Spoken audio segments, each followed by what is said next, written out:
counterterrorism analyst, Phil Mudd. He used to track terrorists for the CIA. Phil, good to see you. It looks like Iranian involvement here runs pretty deep. If you were still with the CIA, how concerned would you be about the Iranians being involved in these operations, especially in the leadership role they're playing? Look, you've got to be concerned because going back years after the Iranian Revolution in 1979, when we've seen power vacuums across the Middle East, Lebanon, fast forwarding to Iraq, and remember we've talked about the Houthis backed by Iran and Yemen. When there is a power vacuum and there is a local Shia element, the Iranians are going to move in. In this case, you've got a country on Iran's border, obviously, that is two-thirds Shia. We forget that. Not surprising, in the vacuum after the U.S. departure, the Iranians are there in force. And what can we expect, though? I mean, the bottom line is the Iranians, look, I understand that the Iranians are a state sponsor of terror, but if ISIS is this enemy and the other Arab countries, Saudi Arabia, UAE, Qatar, aren't stepping up and sending in troops, and the U.S. isn't sending in troops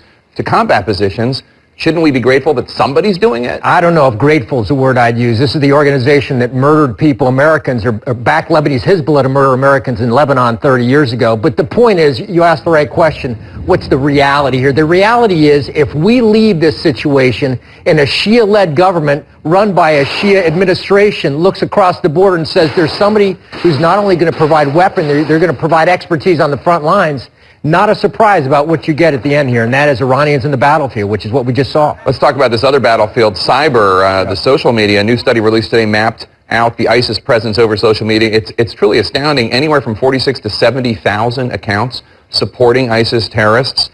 What do you do? Not much you can do. I mean, to me, this is so striking because when I started in the world of terrorism decades ago, the cauldron was Afghanistan. If you wanted to get in touch with somebody in Al-Qaeda, you had to travel out there, find somebody physically that wasn't a virtual world, and get indoctrinated that way. Now we're talking about indoctrination by Facebook, indoctrination by Twitter.